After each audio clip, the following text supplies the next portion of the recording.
Europe and North America, often under poorly governed migration regimes.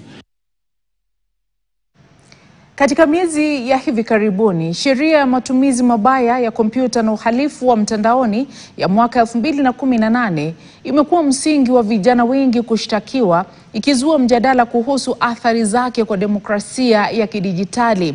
Usiku wa leo tunauliza, je, sheria hii iliyokusudiwa kudhibiti shughuli za mtandaoni inahujumu uhuru wa kujieleza hasa kwenye majukwaa ya kidijitali? Mwanahabari wetu Vera Mora anachunguza iwapo sheria hii inanuia kusawazisha usalama wa mtandao na uhuru wa kidijitali. Je, inatimiza lengo hili au inawalenga watu fulani kwa njia isiyo ya haki? Katika miji mingi ya Kenya ambako teknolojia inatawala maisha, vijana wamejikuta wakikabiliana na sheria kali ya uhalifu wa mtandaoni. Sheria ya matumizi mabaya ya kompyuta na uhalifu wa mtandaoni ya mwaka 2018.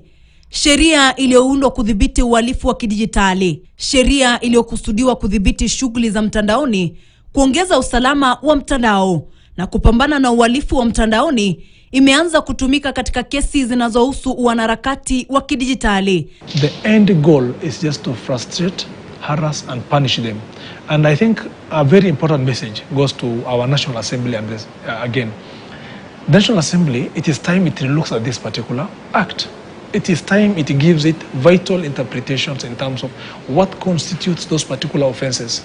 Sheria hii inaainisha makosa 33 yakiwemo ufikiaji bila ruhusa, uingiliaji bila ruhusa, udukuzi, unyanyasaji mtandaoni, wizi wa utambulisho, uhalifu wa mtandaoni, matumizi haramu ya data ya elektroniki, ugushi wa kompyuta, vifaa haramu, ugaidi wa mtandaoni na utoaji wa habari za uongo. It is not people-centered law. It comes out or it emerges as a government-centered law. When you look at those who are on the offensive side of this law, mostly are university students, are activists, are human rights defenders, are journalists. These are people who use technology and information. These are people who exercise their rights under Article 33 of the Constitution. And the moment you're able to challenge anything to do with information that is shared online, it is a way of muzzling or it's a way of censoring them. Moja ya kesi za hivi karibuni inahusu mbunifu programu na mwanaharakati wa kiraia Rose Njeri, aliyekamatwa na kushtakiwa kwa kuingilia mfumo wa kompyuta bila ruhusa. Kosa lake lilikadiriwa kuwa la kuunda jukwaa la mtandaoni lililowezesha raia kutuma barua pepe kwa bunge kuhusu mswada wa fedha wa mwaka 2025. Serikali ilidai kuwa barua pepe hizo kwa wingi zilileta mkanganyiko kwenye mfumo wa serikali na hivyo kusababisha mashtaka dhidi yake. This charge that has been brought before you must be read in the light of public policy, in view of what the country is currently anticipating. That the state is at the verge of introducing a punitive finance bill, and they do not want the members of public to react to it.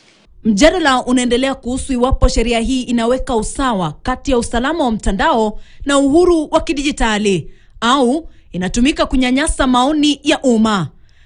Adhabu chini ya sheria hii hutegemea uzito wa kosa, zikihusisha faini kati ya 200,000 hadi milioni 20, kifungo cha miezi 6 hadi miaka 20 au yote mawili.